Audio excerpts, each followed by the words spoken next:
Ladies and gentlemen, welcome back. This is game 2 of Idra versus Bomber. That's right here. Let's not waste any time. Let's jump right into this.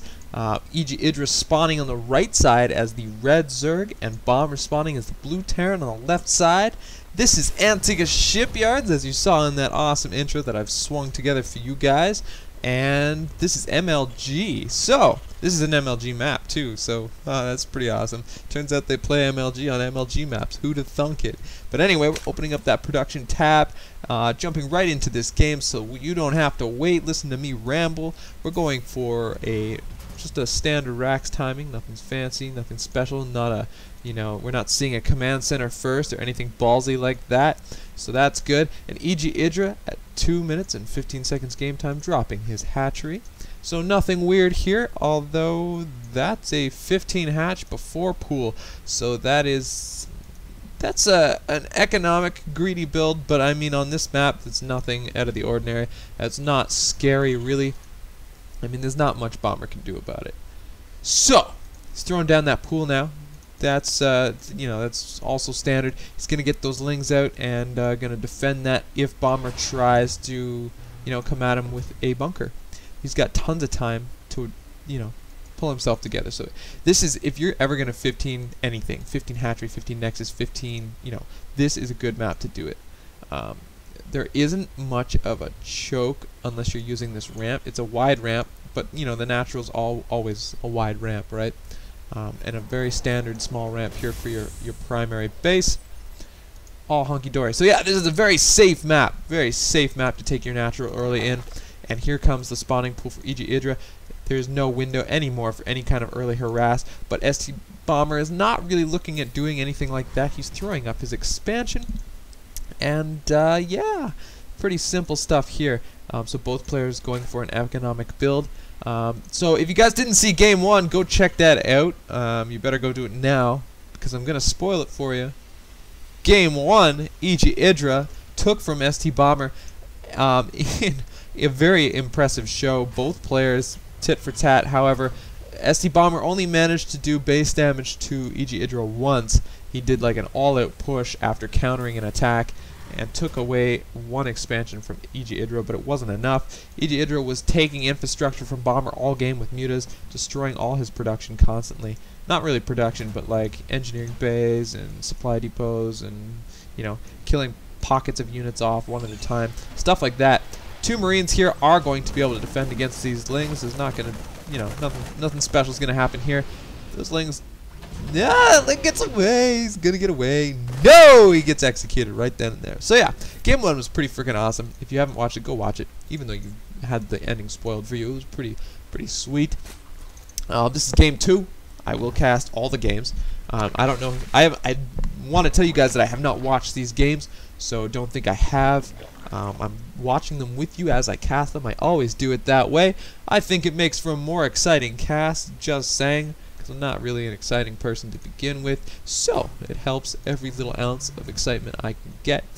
And yeah, so I'm gonna cast all the games, whether it's a best of it is a best of 3, but whether this goes to 3 games or 2 games or whatever, I don't know who's gonna win this game. Anyway, and then I will follow the winner through MLG. So Bomber is gonna come out with 2 Hellions. This is a pretty, well, I guess they're not really that early Hellions. 6 minutes 30 seconds, nah. Nothing. And they're not blue flame, there's only 2 of them. They will not press out into Idra's base. I mean, why would they? Idra's got 2 queens, he's got a spine crawler, and the high queen count, 3 queens, you want that shit, man. That 3rd queen and give you that early creep spread, it is a very wise investment indeed. It also helps you defend against tons of stuff, helps you defend against air, and he's going to destroy these supply depots, which... I don't know, just kind of a personal choice. You don't have to do this. I don't know why pros do, but pros do. You always see the pros destroy that supply depot. But it's just so you can, freedom of space, so you can build there if you need to, so you can do whatever you want, so that space is under your control. And how are you going to cross the map? Siege tanks on the way, speed, and weapons 1, as well as banelings for the Zerg player, and siege tech for those siege tanks is on the way. And we did see that Hellion poke into the base and, find out the hard way that there is, in fact, a spine crawler there. And both players kind of in the dark as to what each other are doing. I did see an Overlord fly over the Terran player's base, but of course Terran do have Marines, and that Overlord didn't last long. And the Terran player, though, really not sure what's going on in the Zerg base. Kind of has to assume that since he hasn't poked or prodded in any way, shape, or form, that tech is on its way. I don't know if he's checked for a third or not, but EG Idra has not expanded, and in fact, tech is what we're seeing. We do see a layer here. Oh, Jesus Christ. So he... Oh, God. What am I seeing? Are we... No, okay. Sorry, a little bit of a brain fart there. I thought he was evolving this one step further, but the animation's different. I just saw the progress bar, but no, it's nothing. No big deal. Don't worry about it. We do have that spire on the way, like I said in the beginning. So Lings are going to try to break down these rocks, but there is a Hellion here to say, no thank you, we don't want any. And so the Jemima's witnesses leave the door. That is a Family Guy reference for any of you guys who do not follow my circle of enjoyment. And that does not include a circle jerk, just to specify there. So we do have a third going up for Idra, and a proxy hatch. That's interesting. So, yeah, nothing special going on yet, really. These players are kind of doing a standoff here. This is rated 8 out of 10 on Gosu Gamers, so guys, don't think this is going to be a long, slow macro game. Not at all. We do see a supply block from Bomber, though. And he finally frees that up and starts his third. He's got the missile turret going down. He's ready. He's ready. So I think Idra, really knowing that Muta worked for him game 1, that he's going to try that again. Hopefully Bomber handles it better this time. I mean, he handled it better than I would have, that's for sure. But still, Idra, his macro is so strong. Coupled with his micro and decision making, it just makes for a very scary opponent, which everybody knows. Any Zerg player anywhere has watched Idra, knows he's a fantastic player, and knows he's got what it takes to pull ahead in any match. So, Idra going to come back here with his Muta. These are fucking early Muta for the number he has and the fact that he's on 3 bases. So, very nicely done on Idra's behalf. His, his tic-tac-toe build orders are so freaking good. And so solid, fluid, and he gets what he needs to get. Weapons 1 on its way for those flyers. Lots of upgrades for the infantry. Stim, you got armor, you've got weapons, and lots of production. Just, the macro here from both players is just incredible. So there is a missile turret here, but not in range to defend this missile turret, but is in range to stop them from pushing into the mineral line. That gas geyser was cancelled, getting his money back for it and starting a new one. So a little bit of impediment, a little bit delay on that gas. Terran player really need those gas. Thor is on the way. I think this is just, a little bit of a mimic of last game, and both players, they're like, you know what, this is going down the same way it did last time. Both of us are going to do this better than we did the first time. And the Terran player, for sure, Bomber, definitely already prepared for Idra's play style. He knows what happened to him. He knows how Idra plays his Terran matchup, and here comes the missile turrets. Wouldn't Bomber have looked silly if Idra never got Muta? I'd love to see a big Roach Hydra push come barreling through here, or Roach Ling, or Ling Baneling with no Muta just overrun this. That would make me smile. But anyway, I'm not cheering for any player in particular. I want you guys to know that. Muta kind of circling the map, and look at this! Look at this expansion! That is ballsy, right in Bomber's face. But it is still kind of a long distance as long as these rocks exist. And just going to snipe a bunker and a couple of other things, pay for themselves and run away. Taking shots at these rocks, wants to expose Bomber so that there are multiple avenues of attack for his ground units when the air units are harassing and pulling his units out of position. Bomber, as soon as these rocks are down, Bomber's going to be running around like a chicken with his head cut off. I can just see it. So drones are going to be transferred to this expansion right as it finishes. Good timing by Idra there. Good kind of understanding of what the travel time is like. And,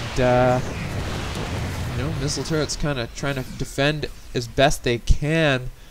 The Muta keep the ground forces spread up, which is really scary when you're a Terran player, because at any moment, Ling Baneling can come smashing through here, and your Marines are all over the place, not able to defend them against properly. So, as all these Lings are sticking together, the Terran player, his units are going to be picked off pieces by pieces. And this is becoming a very scary ball for the Terran player. When it's grouped up, though, it's going to take maximum splash from both Banelings and Muta, so he's got to spread it out once he pushes across this map. And the Muta might find out the hard way that they're pushing. There is a Thor mixed in with those missile turrets, so the Thor gets a good shot off. We did see that Thor volley go into the Muta ball. And here comes the Marines, the siege tanks, the Thor pushing across the map. The Thor is in good placement to defend the Marines and the tanks from that Muta ball. If it magic boxes, though, that Thor is going down hard. And there's just so much here for the Terran player. Pushing across the map slowly. Going to be scanning to destroy creep, I can only imagine. Siege tank setting up. Bomber showing us what a siege creep looks like. And it's a little bit scarier than Zerg creep. Definitely does more damage. And Idra really kind of not sure how to deal with this. That is a huge army pushing up the map. The sensor tower here will detect that there is stuff here. I mean, it has to. I'm not sure what that looks like for the Terran player. There we do see that he sees it, and we're on the bomber cam right now. Bombers all over the place, going to the everyone cam just to make sure we don't miss a thing.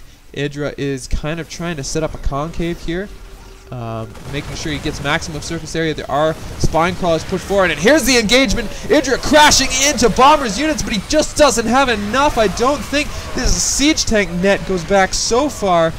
Muta pushing forward onto the tanks, but there are a lot of infantry to defend those tanks against the Muta. But there are so many Muta! Holy shit, 7 more on the way. 56 Lings on the way. We do have Infestor upgrades on the way as well, so we will see Infestors soon if Idra can hold on to this engagement. Muta pushing in, picking off one siege tank, trying to get some more, but there are infantry in position to defend. Lings, not Lings, drones going down to Marines as they do snipe this base for Idra. This would be the perfect time for Idra to launch some sort of sneaky drop or run by Lings to do like a counterattack. But it looks like he might be trying that. Look at that Muta cloud. There's just so much. Is some kind of base trade going to go down? No! The Banelings are coming from behind as the Muta and Lings come from the front, trying to clean up Bomber's infantry ball, and it does do its job. Lots of stuff going down for both sides. Idra losing a lot of Muta here to those Marines, but those tanks are going to go down for free too. Look at how many tanks here. 4.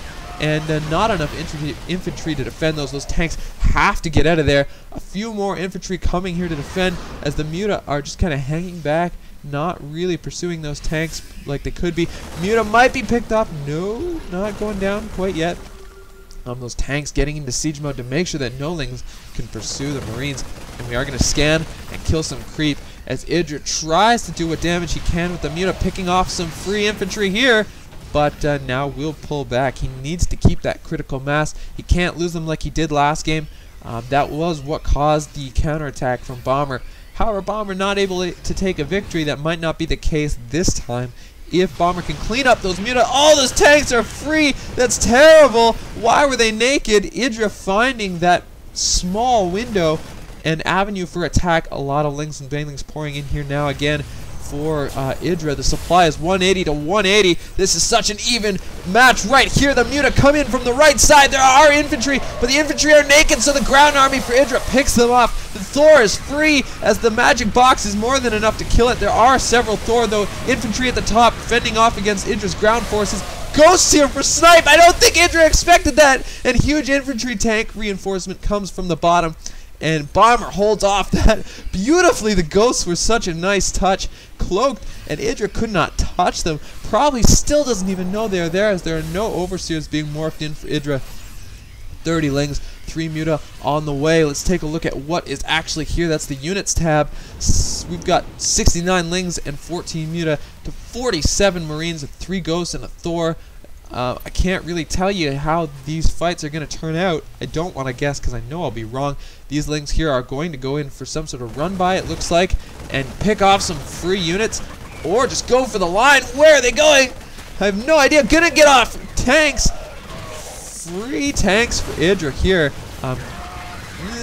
I don't know what this trade would look like in unit value, but did get a tank, did get a bunch of Marines that were being reinforced, so that's good. Anything counts at this point, and those Marines are more expensive than the Lings. And we're gonna see the Muta sweep down in here past this Expo. This Expo, sorry I missed it, guys, was dropped on, and fungal growth, actually.